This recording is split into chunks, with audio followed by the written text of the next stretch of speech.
बिस्मिल्लाहिर्रहमानिर्रहीम। आज का पैथोफिजियोलॉजी का हमारा लेक्चर यूनिट 2 का लेक्चर 2 है, जो कि इन्फेक्शन और इसकी मैकेनिज्म के हवाले से है। इस लेक्चर में हम स्टार्ट करते हैं इन्फेक्शन की डेफिनेशन से।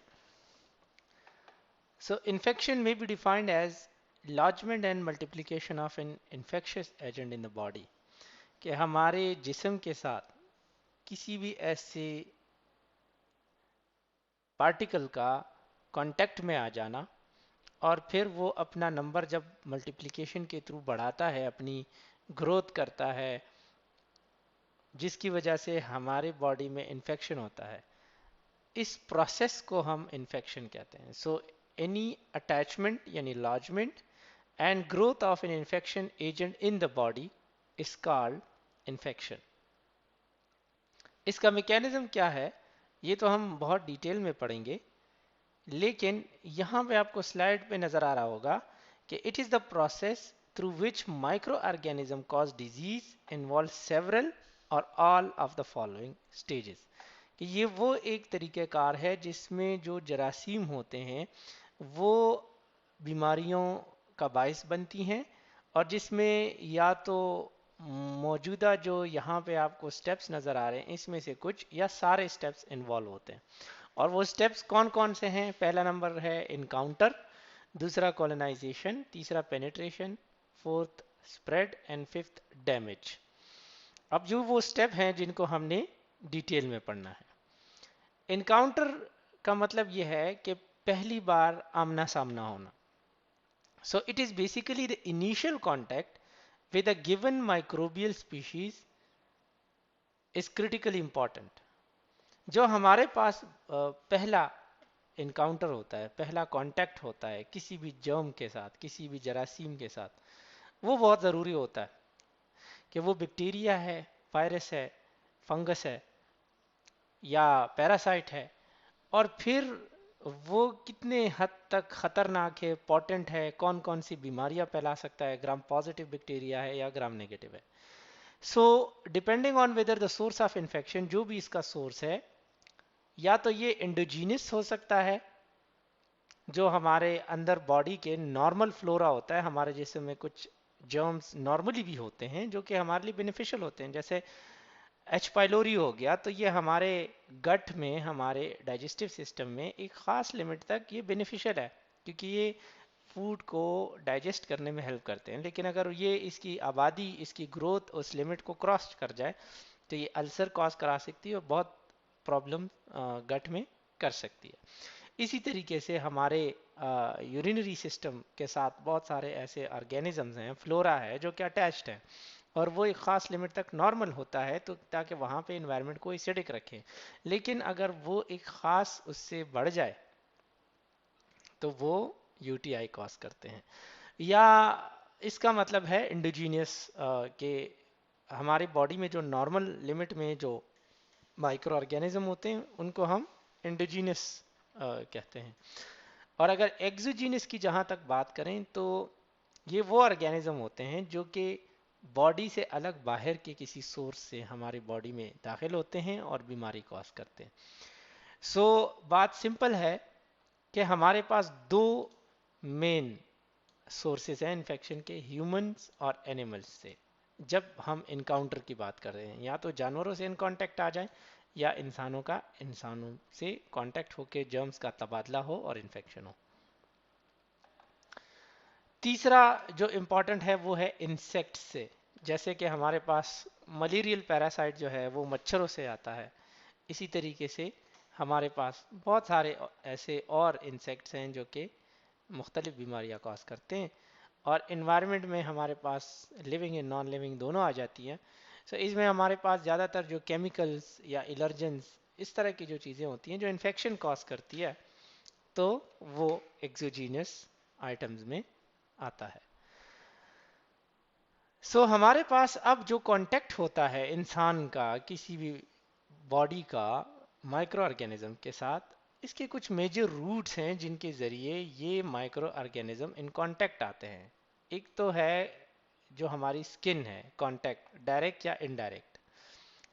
इसमें हमारे पास स्किन, हाथों का, पैरों का, जिस्म के किसी भी हिस्से का, ये अगर कांटेक्ट में आ जाए, जैसे नाखूनों के बीच में जो गंद फंस जाए और बगैर हाथ धोए कुछ खा लें, तो उससे जो डायरिया और फूड पॉइजनिंग हो जाती है, तो वो भी कांटेक्ट में आता है। इसी तरीके से सेक्सुअल कांटेक्ट हो गए, कि कोई अनप्रोटेक्टेड सेक्स हो, विदाउट कॉन्डोम्स हो, विदाउट इस तरह जो सेक्सुअल इंटीमेसी के टाइम पे ख्याल नहीं रखते अपनी सफाई का और इन चीज़ों का, तो उनकी वजह से भी सेक्सुअली ट्रांसमिटेड डिजीज होते हैं।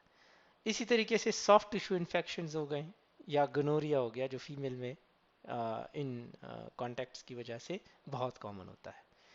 दूसरा हमारे पास है इनहेलेशन का प्रोसेस। इनहेलेशन जो हम सांस के ज़रिए इन करते हैं, तो ये इसमें हमारे पास ड्रॉपलेट इन्फेक्शन है। मोस्ट कॉमनली हमारे पास नमूनिया है, कॉमन कोल्ड है, ज़ुकाम, नज़ला वगैरह है। इसके साथ साथ टीबी जो है, ये भी अगर टीबी के जो जर्म्स हैं किसी एक इंसान को है, वो कफ करता है, खांसी करता है, या स्प्यूटम उसका, जिसकी वजह से वो ड्रॉपलेट्स जो है वो हवा में होते हैं, और अगर वो कोई नॉर्मल हेल्दी इंसान उसको इनहेल कर ले और उसकी इम्यूनिटी प्रॉपर ना हो, तो उसकी वजह से टीबी हो सकती है।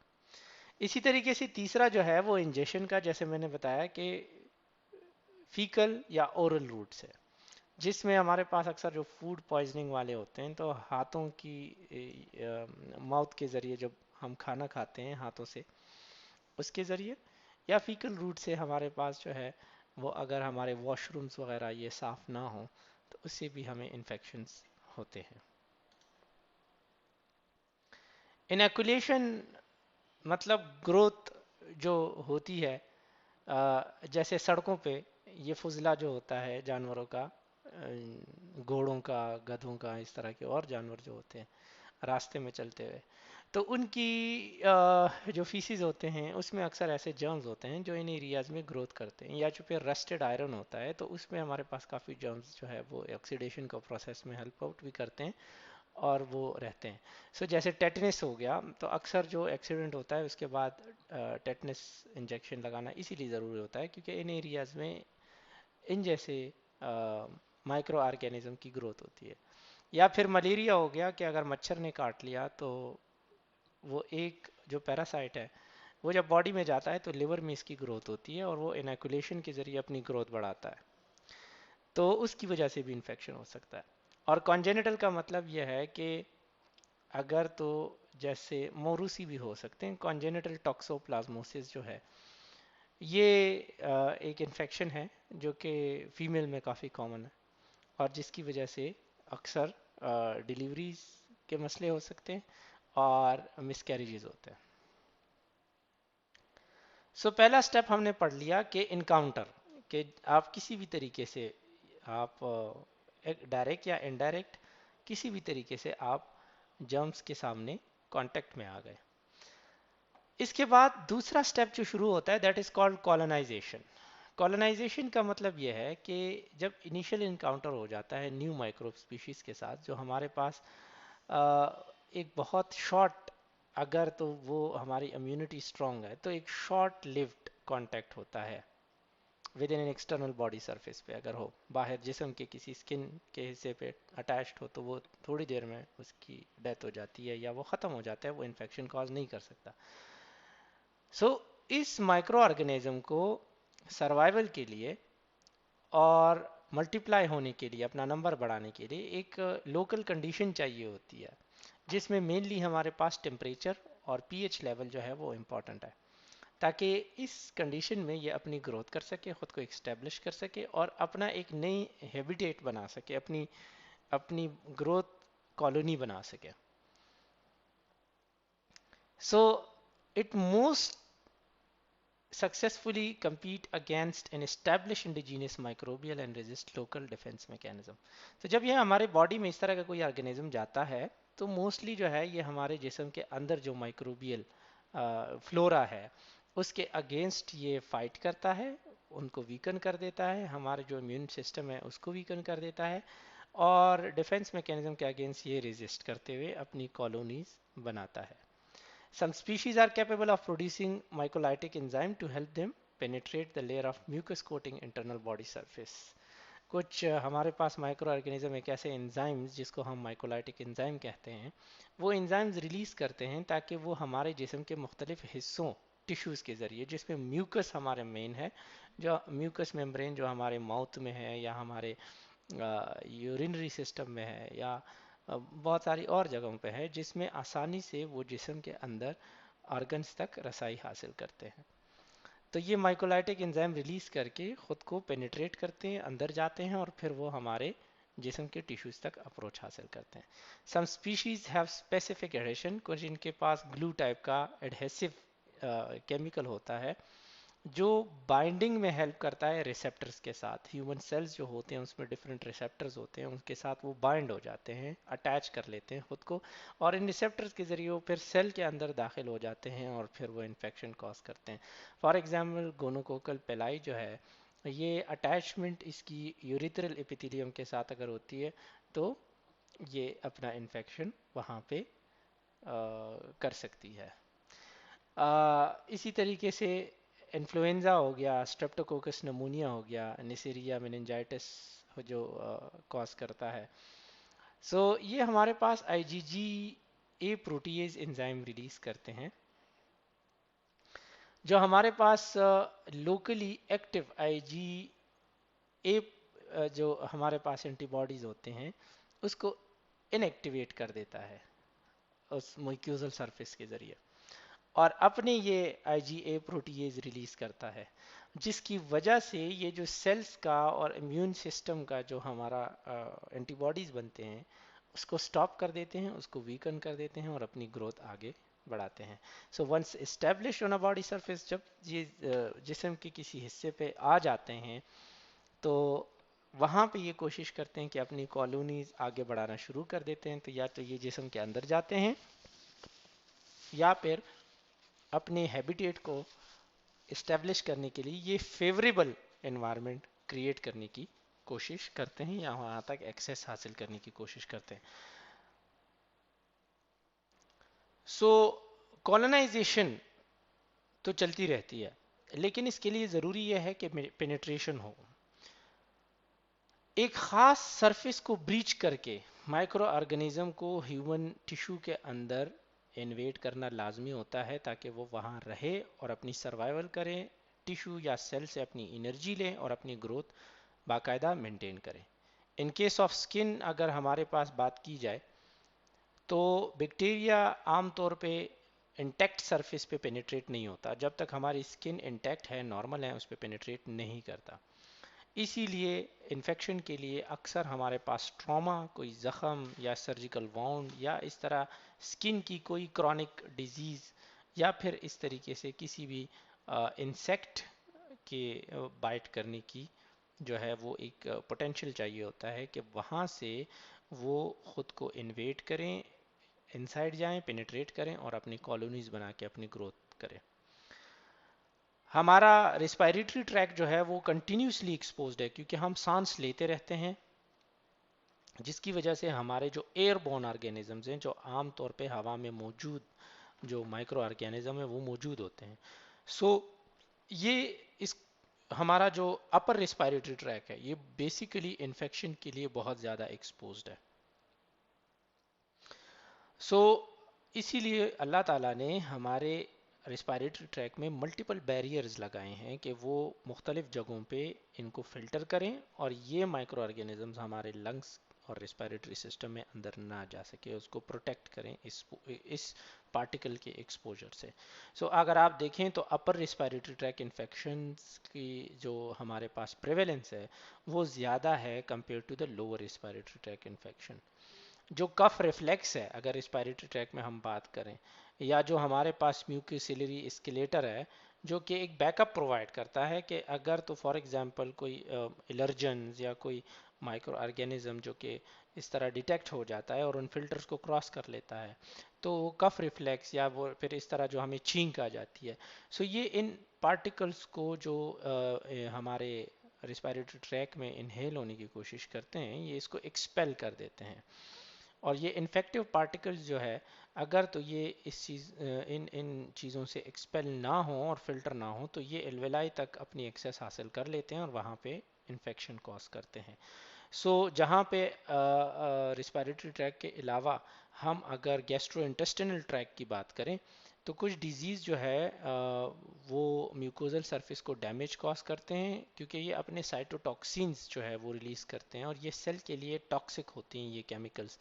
तो जिसकी वजह से हमारे पास आंतों की और जो हमारे पास निज़ाम इंहिज़ाम है, हाजमे का जो एक पूरा निज़ाम है, इसमें अल्सर और इस तरह डाइसेंट्री या कॉलेरा, ये चीज़ें इन्फ्लेमेशन और इन्फेक्शन कॉज करके ये बीमारियां कॉज करते हैं।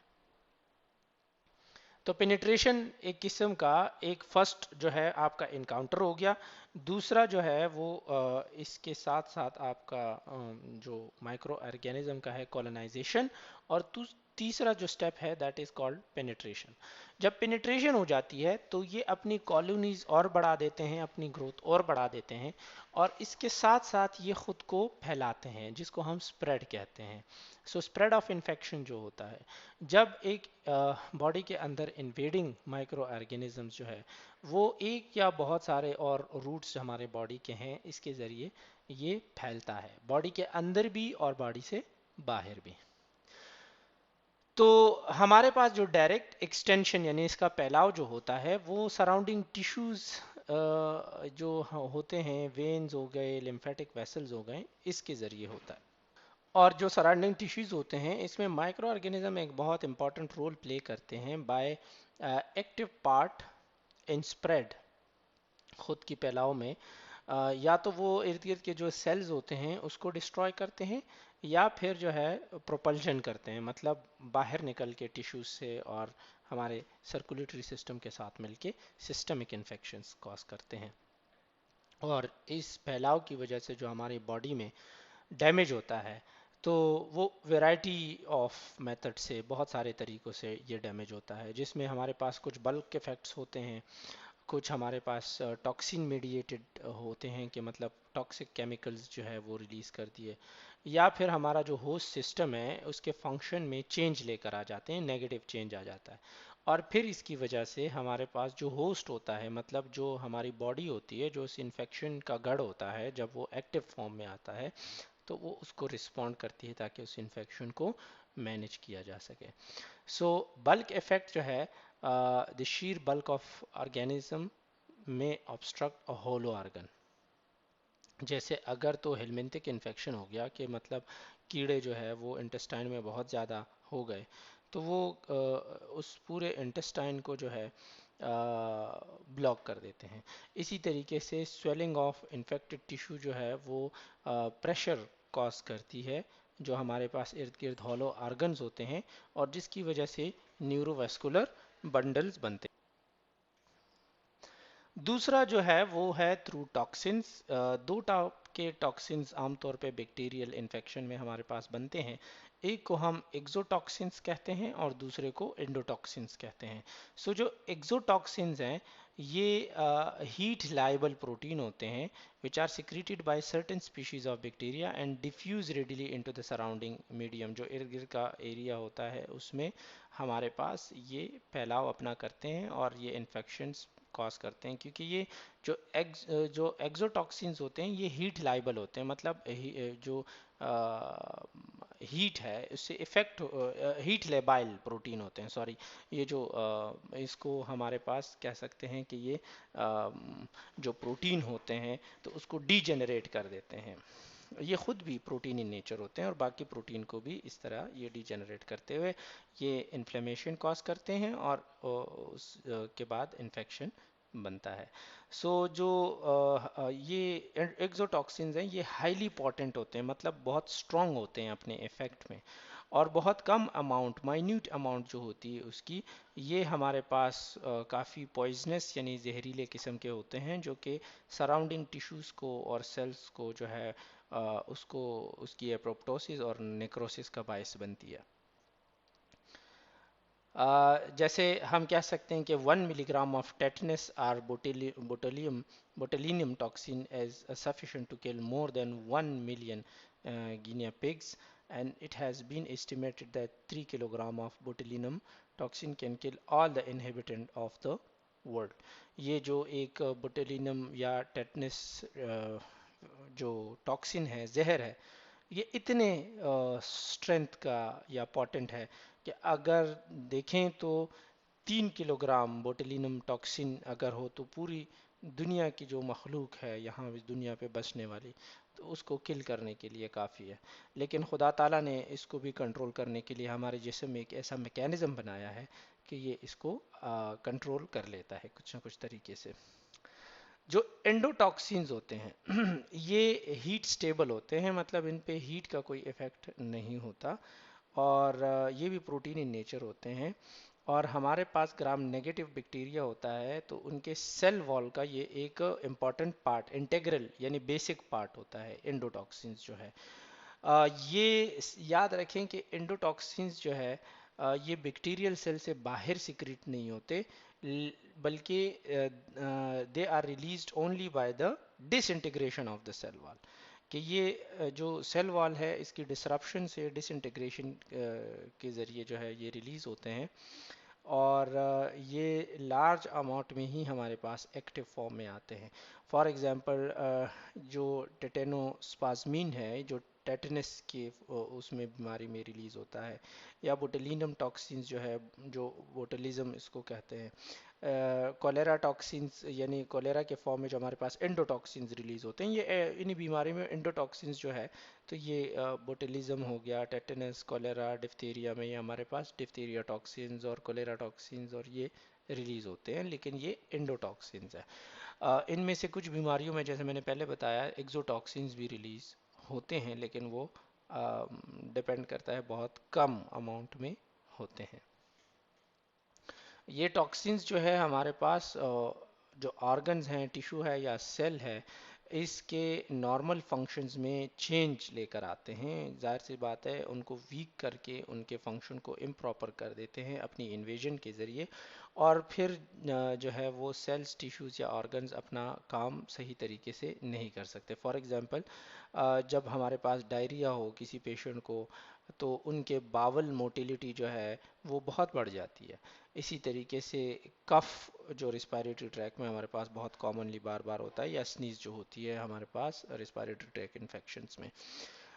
जब इस तरह की ये अल्टर्ड फंक्शन हो, तो फिर होस्ट उसको रिस्पॉन्स करता है इस इन्फेक्शन को करेक्ट करने के लिए।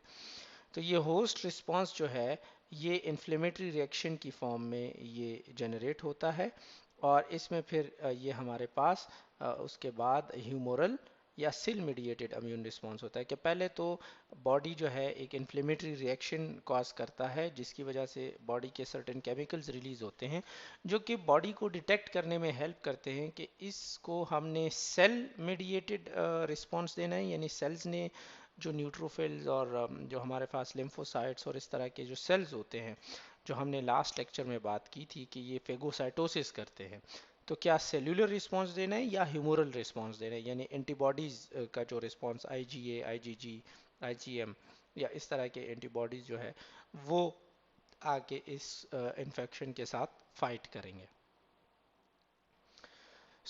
ये जो हमारे पास बॉडी रिस्पॉन्स हो जाता है, तो ये कुछ ना कुछ डैमेज भी कॉज करता है, क्योंकि हमारे पास जो लोकल टिश्यूज़ होते हैं उसमें स्वेलिंग होती है।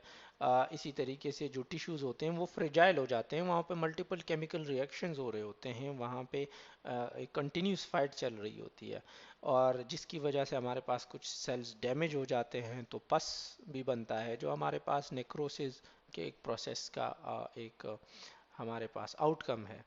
और अगर एपोप्टोसिस और नेक्रोसिस कंटिन्यू चलती रही, इन्फेक्शन होता रहा, तो टिश्यू डैमेज होगा, और फिर वहाँ पे गैंग्रीन बनना या स्कार बनना, ये उस टिश्यू के डैमेज को जाहिर करता है।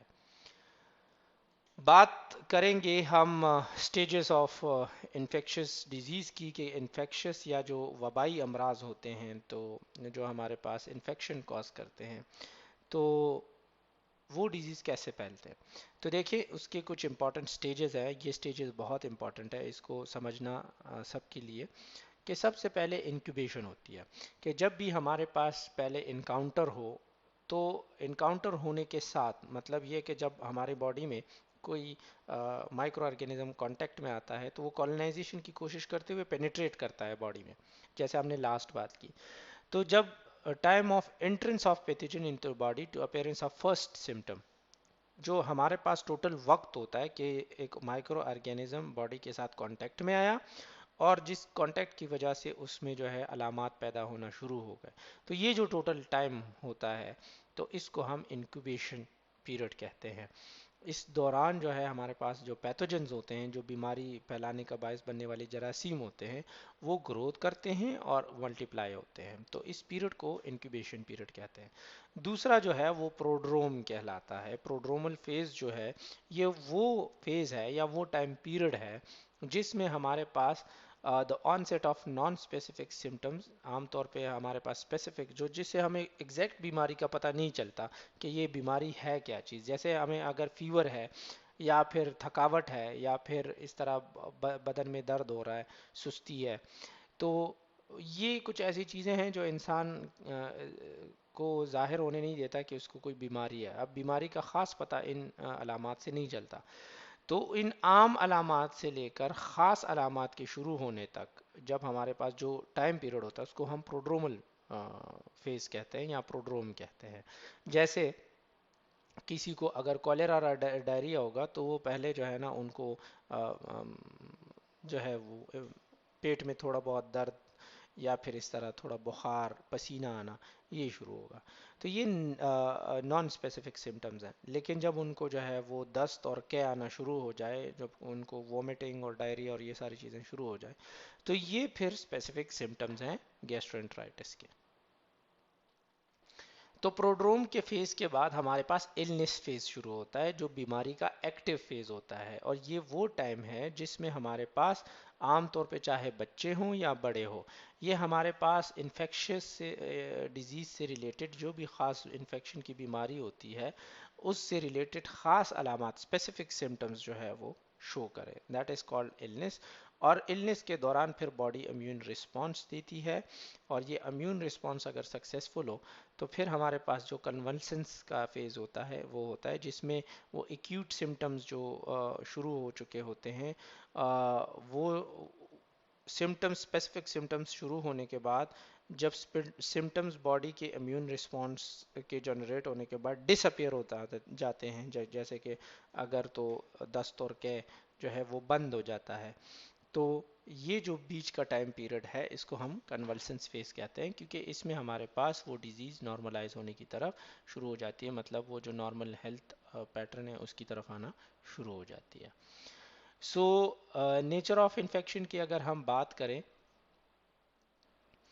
तो the straightforward definition of an infection is the entry and multiplication of infectious agent in the tissue of a host, के host की बॉडी में जब infectious agent अपनी ग्रोथ करे और मल्टीप्लाई करके इन्फेक्शन कॉज करे।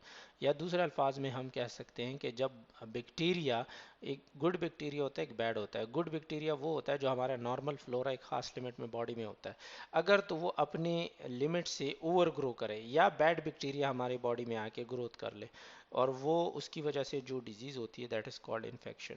सो जो एजेंट इन्फेक्शन कॉज करता है उसको हम इन सिंपल वर्ड पैथोजन कहते हैं।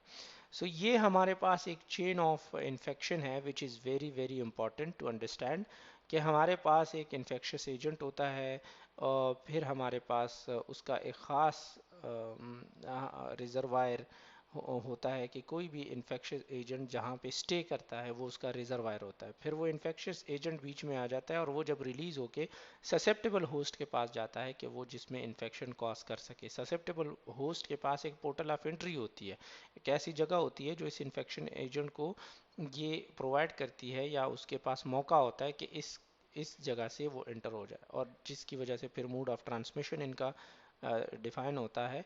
और मोड ऑफ ट्रांसमिशन को डिफाइन करके वो अपने पोर्टल ऑफ एग्जिट से निकल के अपने रिजर्वायर से इस तरह एक राउंड सर्कुलर फॉर्म में चेन जो है वो होता रहता है। तो उसको भी थोड़ा सा एक्सप्लेन कर लेते हैं कि हमारे पास ज़रूरी नहीं है कि अगर तो प्रेजेंस हो पैथोजन की तो लाजमी है कि इन्फेक्शन भी हो।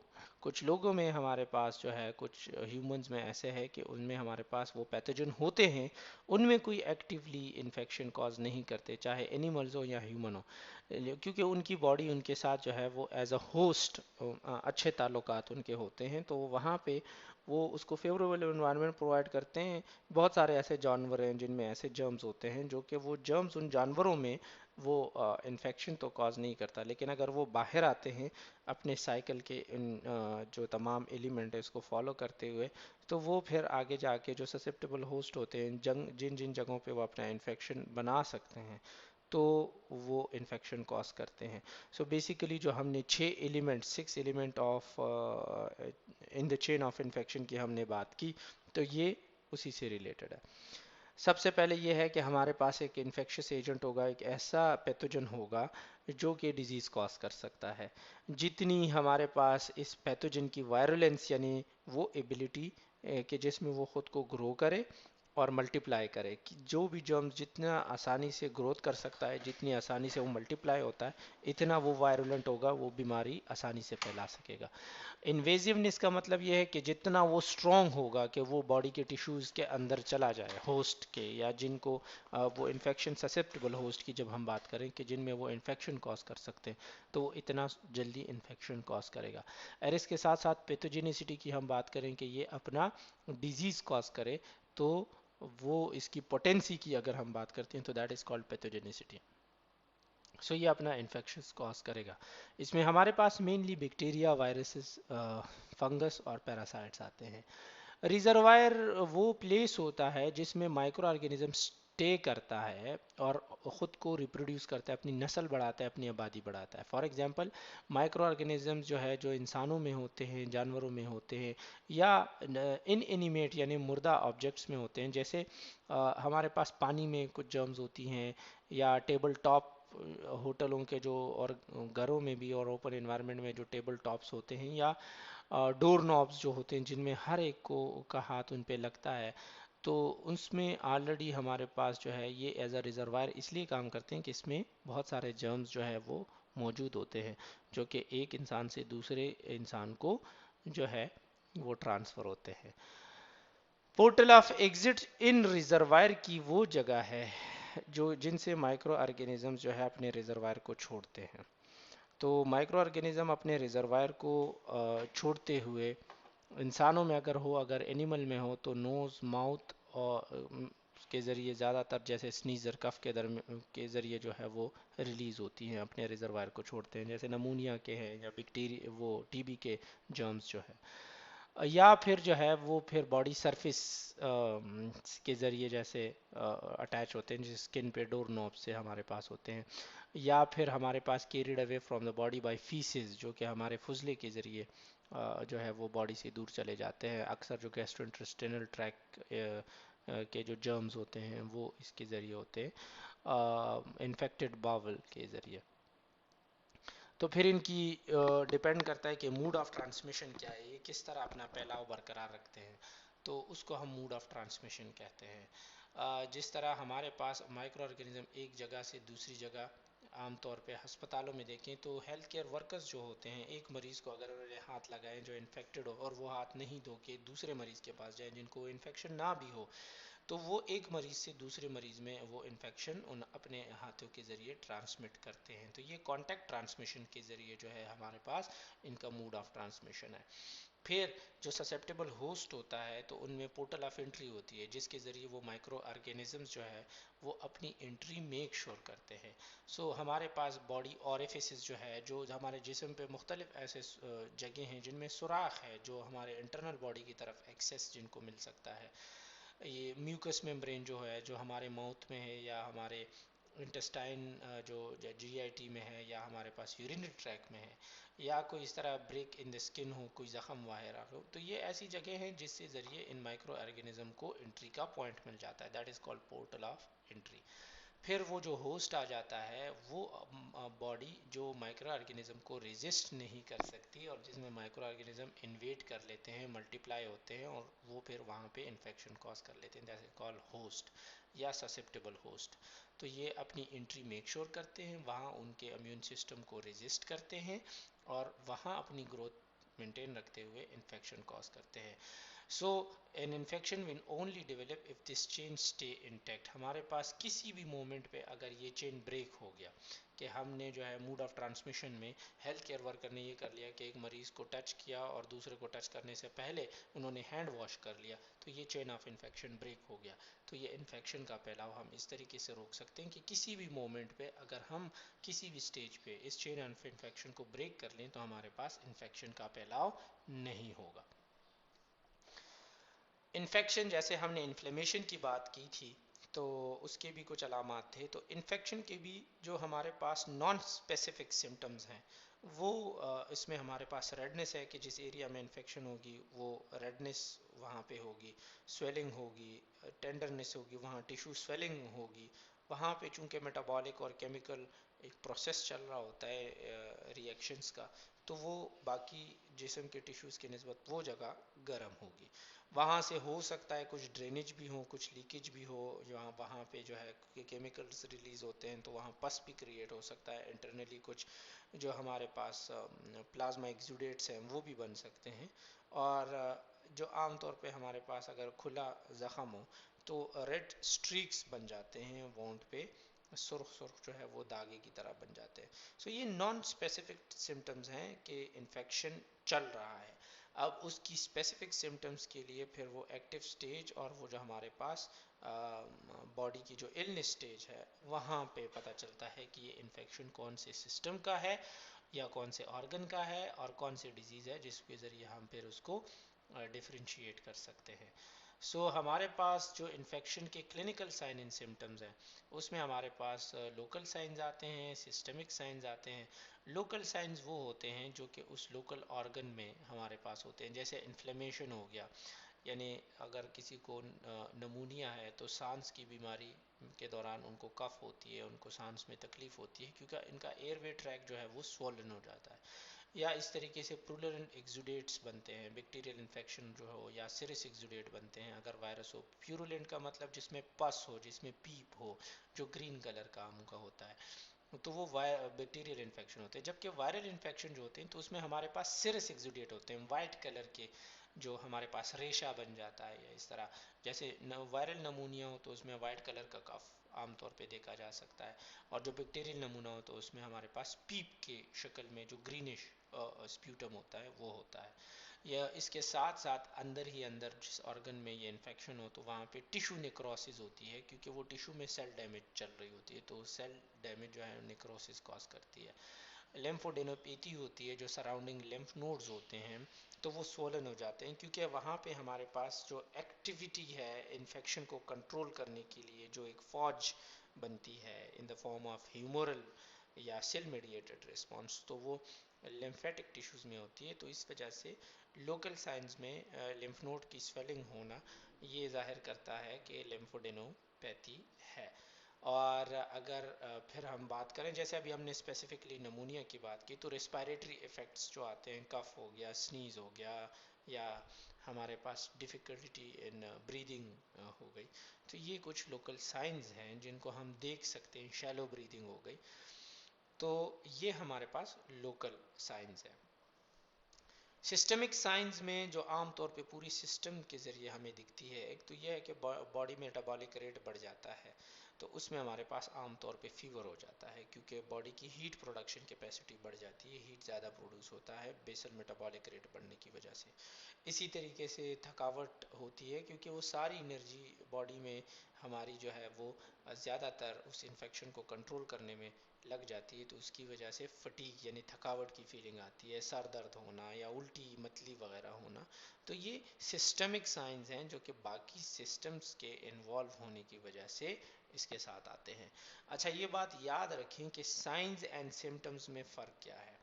साइंस जो है वो अलामात होती हैं जिनको हम देख के ऑब्ज़र्व करके नोट कर सकते हैं, कि जिनको हम अपनी सेंसेस से देख सकते हैं। जैसे थकावट है तो वो आपको हमें नज़रों से वो देखने से ही पता चल जाती है कि इंसान को थकावट महसूस हो रही है। या फिर इस तरीके से फीवर है तो हम बुखार जो है थर्मोमीटर से चेक कर सकते हैं। लेकिन हेडेक जो है, सर दर्द जो है, ये सिम्टम है। ये इस तरह सिम्टम्स हैं कि हमें पता नहीं चलता कि किसी को सर दर्द है या नहीं है जब तक वो हमें ना बताए।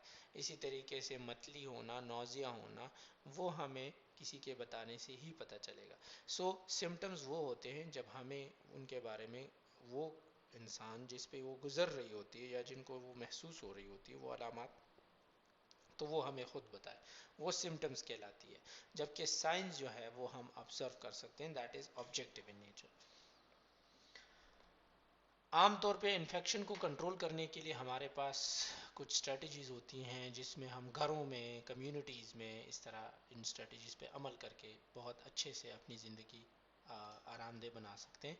इसमें एक है कि गुड हाइजीन हो, सफाई सुथराई का ज़्यादा अच्छा ख्याल रखा जाए। इसी तरीके से डाइट जो है वो हेल्दी लें, बाज़ारों का और जो गंदी चीज़ें हैं, इम्प्रॉपरली कुकड हैं, उनको ना खाएं, उनको अवॉइड करें। प्रॉपर हैंड वॉशिंग करें, किसी भी ऐसे आइटम को टच करने के बाद जिन पे जर्म्स का ख़तरा हो उनके बाद हाथ धोना लाजमी है। खाने से पहले, खाने के बाद, वॉशरूम इस्तेमाल करने के बाद हमें हाथ साबुन से लाजमी धोनी चाहिए। इसी तरीके से जब भी हम अपना खाना पीना करें तो वेक्टर कंट्रोल कोशिश करें कि हम अपनी फूड आइटम्स को बाहर ना रखें। इसी तरीके से उनको प्रॉपरली धो के वेल कुक करें, या पानी जो है वो उसको ढक के रखा करें, खुले पानी को ना छोड़ें। इसी तरीके से कुछ बीमारियों से बचाने के लिए हमें कुछ वैक्सीन्स और इम्यूनाइजेशन प्रोग्राम्स को फॉलो करना पड़ता है ताकि हम उन बीमारियों से बच सकें। पेट की बीमारियां हो गई या बहुत सारी ऐसी बीमारियां जो कि ओरोफिकल रूट से वो होती है, तो उसके लिए हमें लाजमी है कि अपनी सैनिटेशन जो हमारे उसका निज़ाम है, जो हमारे वॉशरूम्स का, हमारे घर के इस्तेमाल शुदा पानी के निकलने का जो निज़ाम है उसको हम प्रॉपर रखें और उसको हम सफाई सुथराई का ख्याल रखें। इसी तरीके से हमारे पास जो ड्रिंकिंग वाटर है वो साफ़ हो। सिमिलरली हमारे पास कुछ बिहेवियरल चेंजेस की बहुत लाजमी ज़रूरत है, जैसे सेक्सुअली ट्रांसमिटेड इन्फेक्शंस जो होते हैं, तो उसमें हमें बिहेवियरल चेंज यानी बिहेवियर को कंट्रोल करना लाजमी है। क्योंकि अगर मल्टीपल पार्टनर्स हैं किसी के, या सेक्सुअल एक्टिविटी के दौरान जो है वो सफाई सुथराई का ख्याल ना रखा जाए, या फिर जो कंडोम्स है वो उनका इस्तेमाल ना किया जाए, तो हमारे बिहेवियरल प्रॉब्लम्स की वजह से बहुत सीरियस जो इस तरह के इन्फेक्शन है वो हो सकते हैं। इसी तरीके से जो अगर रिकरेंट इन्फेक्शन है, तो बहुत सारे इन्फेक्शन ऐसे होते हैं जो कि हमारे इवन जो जेनेटिक कोड है वहाँ तक उसको इफ़ेक्ट कर लेते हैं। सो बायोलॉजिकल जेनेटिक मेकअप के तक भी इसके इफ़ेक्ट्स आते हैं, लेकिन वो एक बहुत एडवांस स्टेज है, उस पर हम अभी बात नहीं करेंगे। ये कुछ ऐसी स्ट्रेटजीज़ हैं जो मैंने बताई जिसको हम जिस पे अमल दरामद करने से हम ख़ुद को इन्फेक्शन से बचा सकते हैं। आज के लेक्चर का दौरानिया इतना ही। अगर कोई सवाल है तो पूछ लें, इंशाल्लाह आपको जवाब मिलेगा। ये लेक्चर जो है वो पोर्थ की पैथोफिजियोलॉजी की बुक से बनाया गया है। Thank you.